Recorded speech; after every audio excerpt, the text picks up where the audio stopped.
Hello, today our discussion is all about simple microscope. What is simple microscope? A simple microscope is one that uses a single lens for magnification, such as a magnifying glass. It uses a lens to enlarge an object to angular magnification, alone giving the viewer an erect and large virtual image.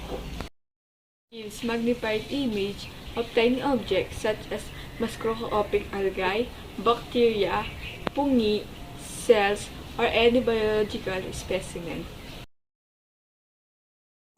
What is the principle of simple microscope? A simple microscope works on the principle that when a tiny object is placed within its focus, a visual, erect, and magnified image of the object is formed at the lens distance of distinct vision from the eye and close to the lens. How does simple microscope work? The microscope makes use of biconvex lens to magnify the image of a specimen. Nowadays, these lenses often consist of two glasses elements with color correction abilities. The closer the object is to the lens, the larger the magnified image becomes. What are the parts of simple microscope? Eyepiece.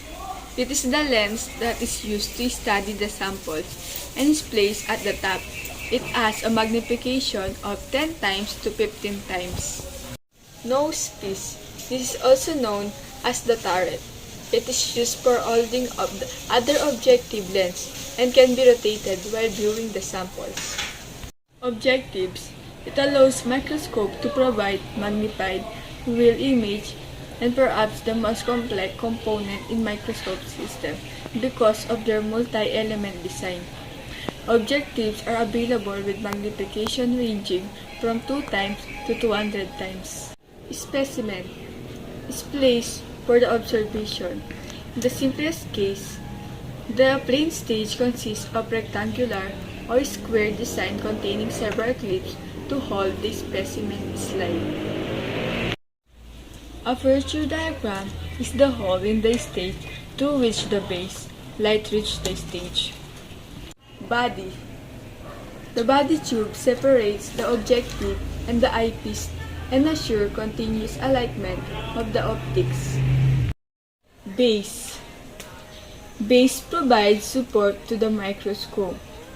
Good day, I am Cassandra D. Arinsol and I am here to present you the simple microscope.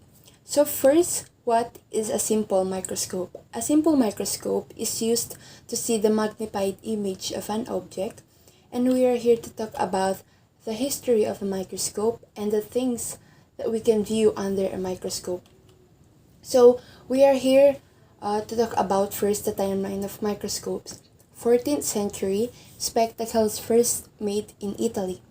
1590, two Dutch spectacle makers and father and son team, Hans and Zacharias Janssen, create the first microscope. 1667, Robert Hooke's famous Micrographia is published, which outlines Hooke's various studies using the microscope. 1675, enter Antony van Leeuwenhoek, who used a microscope with one lens to observe insects and other specimens. Leeuwenhoek was the first to observe bacteria. 18th century, as technology improved, microscopy became more popular among scientists. Part of this was due to the discovery that combining two types of glass reduced the chromatic effect. 1830, Joseph Flaxon Lister discovers that using weak lenses together at various distances provided clear magnification.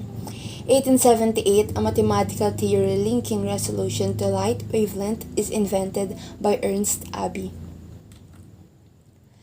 1903, Richard Zsigmondy invents the ultramicroscope, which allows for observation of specimens below the wavelength of light.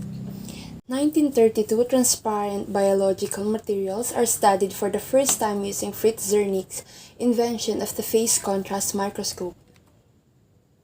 1938, just 6 years after the invention of the phase contrast microscope, comes the electron microscope developed by Ernst Ruska, who realized that using electrons in microscopy enhanced resolution. 1981, 3D specimen images possible with the invention of the scanning tunneling microscope by Gerd Binig and Heinrich Roher. The origin of the word microscope, according to the online etymology dictionary, is as follows. 1656, from Mod L microscopium literature, an instrument for viewing what is small. From Greek micro, scopion, means of viewing. From scopion, look at. Microscopic, of minute size, is attested from 1760s.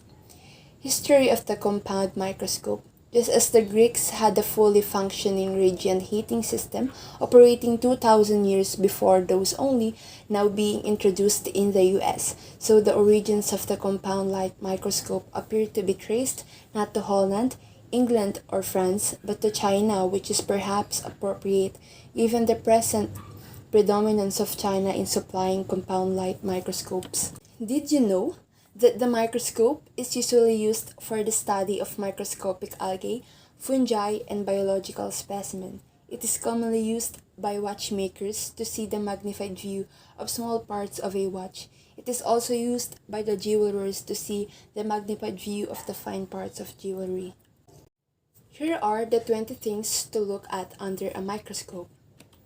So we have salt, sugar, sand, birdseed, human hair, fur from various species, human whiskers, onion skin, wings and legs of butterflies and insects, bread mold, yeast, a slice of sea sponge, soil, thread, fingernails clipping, wool, dust, coffee grounds, celery fibers, and lastly, the dandruff. So additional, a dream is a microscope through which we look at the hidden occurrences in our soul by Erich Fromm.